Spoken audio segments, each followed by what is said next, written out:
Very good afternoon. Welcome to SSC aspirants.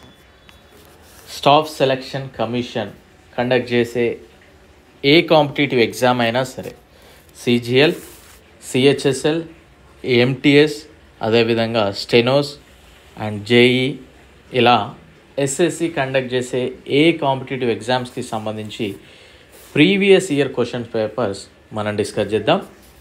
Subject wise discuss చేద్దాం. ఈరోజు Indian పాలిటీలో 20 questions మనం discuss చేయబోతూ ఉన్నాం. ఓకేనా? సో మీరు చేయాల్సిందల్లా ఒకటే అండి, వీడియో లైక్ చేయండి, షేర్ చేయండి. కొంత టైం స్పెండ్ చేసి వీడియో చేసినప్పుడు ఒక 500 మెంబర్స్ అయినా వీడియో చూస్తే కష్టానికి కొంత ప్రతిఫలం అనేది ఉండడం జరుగుతుంది. ఓకేనా? సో లైక్ చేయండి, సబ్స్క్రైబ్ చేసుకున్న వాళ్ళు ఉన్నట్లయితే సబ్స్క్రైబ్ చేసుకోండి. అండ్ మన యొక్క యాప్ లాస్ట్ బెంచెస్ హబ్ అనే యాప్ని డౌన్లోడ్ చేసుకోండి, లింక్ డిస్క్రిప్షన్లో ఉంది. టెలిగ్రామ్ ఛానల్లో కూడా ప్రతి ఒక్కరూ జాయిన్ అవ్వండి. ఈ క్లాస్లో మీకు క్వశ్చన్స్తో పాటు అవి మనం ఏ విధంగానైతే పాలిటీ నోట్స్ అండ్ క్లాసెస్ చెప్పుకున్నామో అందులో ఎక్కడ మనం వీటి గురించి డిస్కస్ చేసామనేది కూడా మీకు చెప్పడం జరుగుతుంది. ఓకేనా? రైట్. అండ్ మన యొక్క ఛానల్లో యాప్లో ఉమెన్స్ డే ఆఫర్స్గా చాలా తక్కువ కాస్ట్కి ది బెస్ట్ కంటెంట్ ఓన్గా మీ కొరకు హ్యాండ్ రిటర్న్ నోట్స్ని మళ్ళీ టైపింగ్ చేయించి అందించడం జరుగుతూ ఉంది. వాటికి ఎక్స్ప్లెనేషన్ కూడా మీకు తక్కువలో ఉండడం జరుగుతుంది. తీసుకోవడానికి ప్రయత్నం చేయండి. రైట్. సో ఫస్ట్ క్వశ్చన్ చూద్దాం. ఇక్కడ దీని తర్వాత మన దాంట్లో ఎక్కడ మనం వాటి గురించి డిస్కస్ చేసామనేది చూద్దాం. The method of impeachment of the president of India is adapted from. ఇప్పటి నుండి SSC తెలుగులో కూడా ఉండబోతూ ఉంది కనుక ఇబ్బంది ఏం లేదు మన తెలుగు ఆస్పిరెంట్స్కి కూడా. సో ఇవి అన్ని రకాల ఎగ్జామ్స్కి కూడా యూజ్ అవుతుందండి. సో ఫస్ట్ క్వశ్చన్, భారత రాష్ట్రపతి అభిశంసన పద్ధతి ఎక్కడ నుండి గ్రహించారు? అంటే తొలగించే పద్ధతి, మహాభియోగ తీర్మానం, ఆ విధంగా దాన్ని ఎక్కడ నుండి గ్రహించారు? ఇది CGL టైర్ 1 2011లో అడిగారు. United States of America, United Kingdom, USSR and France. మనకి ఈ అభిశంసన పద్ధతి అనేది అమెరికా నుండి మనం గ్రహించడం జరిగిందండి, యునైటెడ్ స్టేట్స్ ఆఫ్ అమెరికా నుండి. సెకండ్ క్వశ్చన్ చూడండి, who is the chairman of the constituent assembly? రాజ్యాంగ పరిషత్ చైర్మన్ ఎవరు అని అడుగుతా ఉన్నాడు. ఇది FCI అసిస్టెంట్ గ్రేడ్ 3లో అడిగారు 2012లో. డాక్టర్ బిఆర్ అంబేద్కర్, రాజేంద్ర ప్రసాద్, నెహ్రూ గారు అండ్ వల్లాభాయ్ పటేల్. మనందరికీ తెలిసిన వెరీ ఈజీ ఆన్సర్, రాజ్యాంగ పరిషత్ chairman doctor Rajendra Prasad garu. Doctor BR Ambedkar గారు డ్రాఫ్టింగ్ కమిటీకి చైర్మన్గా ఉండడం జరిగింది. నెక్స్ట్, కింది వాటిలో ఏది రాష్ట్రం యొక్క అంశం కాదు? సో ఇక్కడ పాపులేషన్, జనాభా అనేది రాష్ట్రానికి సంబంధించి రాష్ట్రం కూడా చేస్తూ ఉంటుంది. అండ్ ల్యాండ్, భూములు కూడా మనకి రాష్ట్ర పరిధిలో ఉంటాయి. గవర్నమెంట్, ప్రభుత్వం కూడా ఉంటుంది. బట్ ఆర్మీ వచ్చే వరకు, అంటే డిఫెన్స్ ఫోర్సెస్ అనేది కంప్లీట్లీ మనకి సెంట్రల్ గవర్నమెంట్ అండర్లో ఉంటుంది కనుక ఇది రాష్ట్రానికి సంబంధించిన అంశం అయితే కాదు. ఇది very dead easy question. Next చూడండి, ద స్టేట్ ఆపరేట్స్ త్రో, ఈ క్రింది వాటిలో ఏది రాష్ట్రాన్ని నిర్వహిస్తుంది? ఇది MTSలో అడగడం జరిగింది. అండ్ ఇంతసేపు ప్రీవియస్ క్వశ్చన్ వచ్చేసి CGL టైర్ 1 2013లో అడిగారు. అండ్ ఇక్కడ చూడండి, ద స్టేట్ ఆపరేట్స్ త్రో, ఈ క్రింది వాటిలో ఏది రాష్ట్రాన్ని నిర్వహిస్తుంది? పొలిటికల్ పార్టీ, మనకి రాజకీయ పార్టీ ఏం రూల్ చేయదు. పార్టీ ప్రెసిడెంట్, పార్టీ అధినేత రూల్ చేయడు. ప్రెసిడెంట్, రాష్ట్రపతి రూల్ చేయడు. మనకి ద స్టేట్ ఆపరేట్స్ త్రో అనేది గవర్నమెంట్, ప్రభుత్వం అనేది నిర్వహిస్తూ ఉంటుంది రాష్ట్రాన్ని. అండ్ ఆటోక్రసీ మీన్స్, నిరంకుశత్వం అనగా ఏంటి? CGL టైర్ 1లో అడిగారు. నిరంకుశత్వ పాలన, హిట్లర్ అని అంటాం. ఇప్పుడు కిమ్కి సంబంధించి మనం చూస్తూ ఉంటాం. ఏంటన్నట్టు అబ్సొల్యూట్లీ రూల్ బై వన్, ఒకే ఒక వ్యక్తి చేత రూల్ చేయబడతా ఉంటుంది. Absolute rule by one. ఓకేనా? రైట్. రూల్ బై ఫ్యూ అంటే కొద్ది మంది చేత, రూల్ బై కింగ్ రాజు చేత, rule by the representative of the people, ప్రజల చేత ఎన్నుకోబడ్డ రిప్రజెంటేటివ్స్ ద్వారా, లేదా ఒకే ఒక వ్యక్తి ద్వారా. ఎవరి ద్వారా? Absolute rule by one. Next question చూడండి, ఈ క్రింది వాళ్ళు who among the following proposed the suggestion for a constituent assembly first in 1935. ఈ క్రింది వారిలో ఎవరు మొదట 1935లో రాజ్యాంగ పరిషత్ కోసం సూచనను ప్రతిపాదించారు? Nehru garu, Gandhi and Jayaprakash Narayan and next M N Roy. Answer వచ్చేసి మనందరికీ తెలుసు ఎంఎన్ రాయ్. మన యొక్క పాలిటీ క్లాసెస్ విన్న వాళ్ళు ఈజీగా పాలిటీ అనేది అటెంప్ట్ చేస్తారు, అందులో నిస్సందేహంగా చెప్పవచ్చు. మనం ఎలాంటి సందేహం అవసరం లేదు. నేను అందుకే పాలిటీ అన్ని రకాల కాంపిటేటివ్ ఎగ్జామ్స్కి యూజ్ అవుతుంది, తీసుకోండి అని చెప్పాను. ఓకే, సో నెక్స్ట్ చూడండి. Which type of a democracy do we follow in India? భారతదేశంలో మనం ఏ విధమైన ప్రజాస్వామ్యాన్ని అనుసరిస్తూ ఉన్నాం? డైరెక్ట్ నేరుగా ఎన్నికైదా, ప్రెసిడెన్షియల్ అంటే రాష్ట్రపతికి సంబంధించి, రిప్రజెంటేటివ్ అంటే ప్రజల తరపున ఎన్నుకోబడ్డదా, డిక్టేటర్షిప్ నియంత్రిత్వంగా చెప్పుకోవచ్చు.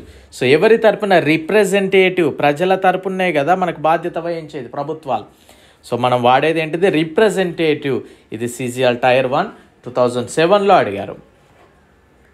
And next, the concept of constitution first originated in which of the following countries? రాజ్యాంగం యొక్క భావన మొదట ఈ క్రింది దేశాలలో ఏ దేశంలో ఉద్భవించింది? ఇది JEE సివిల్లో అడిగారు. Italy, China, Britain, France. Of course answer is Britain is the perfect answer అండి. నెక్స్ట్ క్వశ్చన్ చూడండి. Who presided over the inaugural meeting of the constituent assembly of in India? భారత రాజ్యాంగ సభ ప్రారంభ సమావేశానికి ఎవరు అధ్యక్షత వహించారు? ఇది JEE సివిల్లో అడిగారు 2018లో. ఎవరు అధ్యక్షత వహించారు? ఇక్కడ తాత్కాలిక అధ్యక్షుడిగా అన్నట్టు. ప్రారంభ సమావేశానికంటే తాత్కాలిక అధ్యక్షుడు డాక్టర్ రాజేంద్ర ప్రసాద్ గారు, డాక్టర్ సచ్చిదానంద సిన్హా గారు, డాక్టర్ బిఆర్ అంబేద్కర్ గారు అండ్ సర్దార్ పటేల్ గారు. ఎవరండి? సచ్చిదానంద సిన్హా గారు. మీకు వీలుంటే వీడియో పాజ్ చేసి ఆన్సర్స్ తెలియజేసుకోండి. Okay, next, in which of the following countries the system of judicial review was originated? క్రింది దేశాల్లో న్యాయ సమీక్ష వ్యవస్థ ఎక్కడి నుండి ఏర్పాటైంది అనే క్వశ్చన్ అడగడం జరిగింది. ఇది కూడా JEE సివిల్ 2018లో. France, Germany, USA and Britain. Of course న్యాయ సమీక్ష యునైటెడ్ స్టేట్స్ ఆఫ్ అమెరికా నుండి మనం అడాప్ట్ చేసుకోవడం జరిగింది. In India the concept of single citizenship is adapted from which of the following countries? భారతదేశంలో ఒకే పౌరసత్వం అనే భావన ఈ క్రింది దేశాల నుండి స్వీకరించబడింది. నేను ఎన్నోసార్లు చెప్పాను, ఈ అడాప్ట్ ఎక్కడి నుండి చేసుకున్నాం అనేది చాలా చాలా ఇంపార్టెంట్. అండ్ అదేవిధంగా ఆర్టికల్స్ ఇంపార్టెంట్, పార్ట్స్ ఇంపార్టెంట్, చాలా చాలా ఇంపార్టెంట్ అని, అండ్ అమెండ్మెంట్స్ ఇంపార్టెంట్ అని మీకు ప్రతి వీడియోలో చెప్తూనే ఉన్నాను పాలిటీ క్లాస్ చెప్పినప్పుడల్లా. ఓకే, సో ఇక్కడ ఇది JEE సివిల్లో అడిగారు, CGL టైర్ 1లో అడిగారు అండ్ GD కానిస్టేబుల్లో అడిగారు. సో ఆన్సర్ ఏమవుతుందండి? ఒకే పౌరసత్వం అనే క్వశ్చన్ మనకు వచ్చినప్పుడు ఇంగ్లాండ్ నుండి మనం తీసుకోవడం జరిగింది. ఓకేనా? నెక్స్ట్ క్వశ్చన్ చూద్దాం. 12th one. The concept of public interest litigation, పిల్ అండి, originated in which of the following countries? Public interest litigation అనే కాన్సెప్ట్ ఈ కింది వాటిలో ఏ దేశంలో ఉద్భవించింది? England, USA, Russia and China.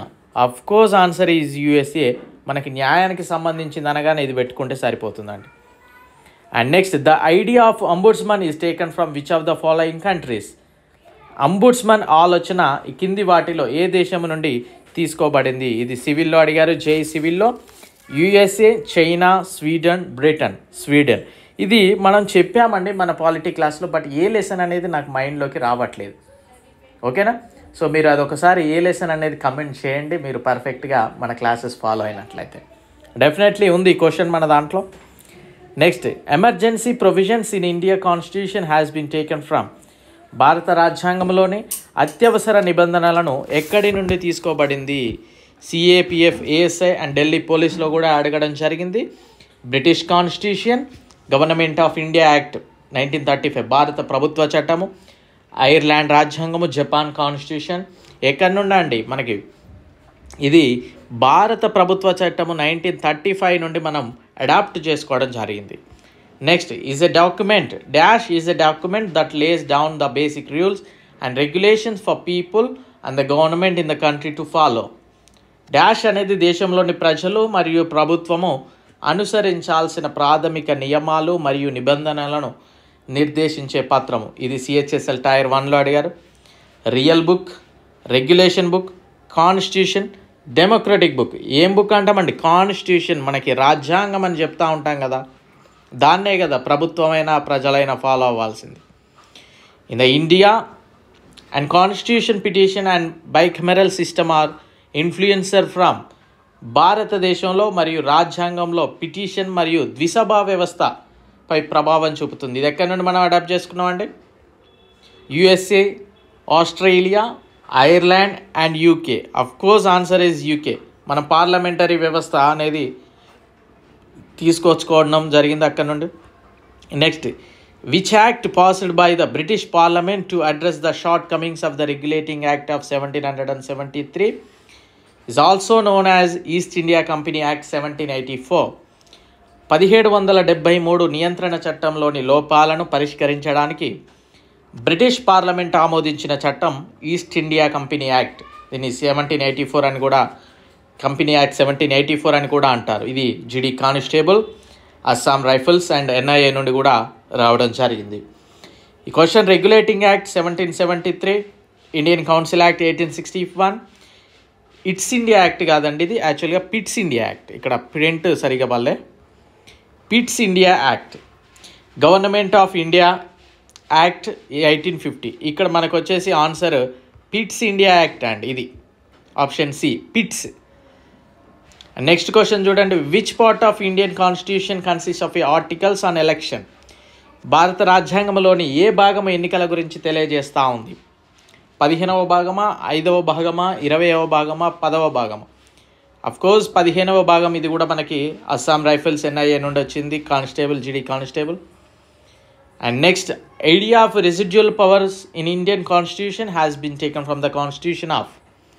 భారత రాజ్యాంగంలోని అవశేష అధికారాల గురించి రాజ్యాంగం నుండి తీసుకోబడింది. ఏ రాజ్యాంగం నుండి? CGL అడిగారు. ఇది కూడా మనం ఉమ్మడి అధికారాలు, అవశిష్ట అధికారాలు ఆ లెసన్లో డిస్కస్ చేసాం. South Africa, Canada, Japan, USA. Canada నుండి అండి. నెక్స్ట్ క్వశ్చన్ చూడండి, last question, who was appointed as assembly constitutional adviser in 1946 during the forming of Indian constitution. భారత రాజ్యాంగ రూపకల్పన సమయంలో 1946లో అసెంబ్లీ రాజ్యాంగ సలహాదారుగా ఎవరు నియమితులయ్యారు అంటే మనకి ఎవరండి? BN రాయ్. ఇక్కడ ప్రింట్ సరిగా టైపింగ్ చూసారండి, ఇంత కష్టం ఉంటుందండి, ఈజీ కాదు. నేను మళ్ళీ వేరే వాళ్ళతోటి ఇచ్చి చేపించేది కూడా ఉండదు, ఓన్గా నేను టైప్ చేయాలి. ఫస్ట్ నేను నోట్స్లో రాశాక వేరే వాళ్ళకి ఇచ్చి మళ్ళీ రీకరెక్షన్ చేయాలి. BN Roy, doctor BR Ambedkar, Gopalaswami Ayyangar, KM Munshi. ఎవరండి? BN Roy is the perfect answer. So మన పాలిటీలో మనం ఈ క్వశ్చన్స్ని ఎక్కడ చూసామనేది మనం ఇప్పుడు చూడబోతా ఉన్నాం, మిస్ చేయకండి. సో ఈ క్వశ్చన్లో భాగాలు, రాజ్యాంగం భాగాలు ప్రకరణలో చూడండి 15th పార్ట్ వచ్చేసి ఎలక్షన్స్ గురించి తెలియజేస్తూ ఉంది. ఈ క్వశ్చన్ ఈ టాపిక్ నుండి వచ్చింది. ఇప్పుడు మనం డిస్కస్ చేసిన 20 క్వశ్చన్స్ కూడా కేవలం 3 లెసన్స్ నుండి రావడం జరిగింది. ఇక్కడ చూడండి, ఈ క్వశ్చన్లో MN రాయ్ అనే క్వశ్చన్ వచ్చింది. రాజ్యాంగ నిర్మాణ సభ రాజ్యాంగ రచన కోసం ఎవరు సూచించారు అని అడిగాము. MN రాయ్ సూచించిన విధంగా. ఈ క్వశ్చన్ కూడా మనం చారిత్రక నేపథ్యం అనే లెసన్లో మనం చూడవచ్చు ఇది. అండ్ నెక్స్ట్ కనుక చూసినట్లయితే రెగ్యులేటింగ్ చట్టం, లోపాలను సవరించడం కోసం చేసిన చట్టం యాక్ట్ ఆఫ్ సెటిల్మెంట్ అండి.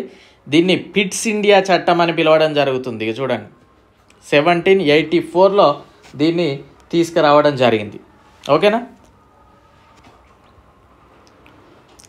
1784లో దీన్ని తీసుకురావడం అయితే జరిగింది. అండ్ నెక్స్ట్ కనుక చూసినట్లయితే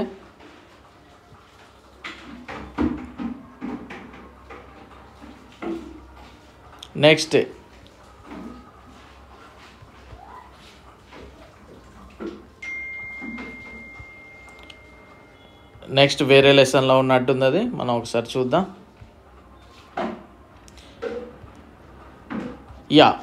డాక్టర్ సచ్చిదానంద సిన్హా గారు తాత్కాలిక అధ్యక్షుడిగా హాజరయ్యారు. తాత్కాలిక అధ్యక్షుడిగా వ్యవహరించడం జరిగింది. ఈ క్వశ్చన్ రావడం కూడా జరిగింది. అండ్ నెక్స్ట్ కనుక క్వశ్చన్ చూసినట్లయితే మనకి చాలా క్వశ్చన్స్ ఇక్కడ నుండి వచ్చాయండి. చూడండి ఒకసారి, చాలా జాగ్రత్తగా అబ్జర్వ్ చేయండి. సలహా కమిటీ వచ్చింది. అండ్ నెక్స్ట్ ఎక్కడి నుండి అడాప్ట్ చేసుకున్నాం అనేది 1935 భారత ప్రభుత్వ చట్టం నుండి మనం చాలా వరకు అడాప్ట్ చేసుకోవడం జరిగింది. ఓకేనా. అత్యవసర అధికారాలు, ఎమర్జెన్సీ ప్రొవిజన్స్, ఇది మనల్ని అడిగారు. అండ్ అదేవిధంగా ఏకపౌరసత్వం అడిగాడు. 2 సభలు ఇది అడిగాడు. పార్లమెంటరీ దాన్ని అడిగాడు. చూడండి, ఈ ఒక్క దాంట్లో నుండి, ఒక్క బిట్ నుండి 3 క్వశ్చన్స్ అడగడం జరిగింది. అండ్ అమెరికా రాజ్యాంగం నుండి న్యాయ సమీక్ష అడిగాడు. రాష్ట్రపతి తొలగింపు కూడా అడగడం జరిగింది. ఓకేనా. సో ఈ విధంగా చాలా నీట్గా ప్రజెంట్ చేయడం జరిగింది. పాలిటీ నేను మళ్ళీ చెప్తా ఉన్నా, పాలిటీ నాకు చాలా ఇష్టమైన subject. Arithmetic, reasoning, physics and polity ఇవి నాకు మేజర్గా ఇష్టమైన సబ్జెక్ట్. చాలా ఫోకస్డ్గా మీకు చెప్పడం జరిగింది. ప్రతి ఒక్కరు కూడా ఫాలో అవడానికి ప్రయత్నం చేయండి. I wish you very good luck. Thank you all the very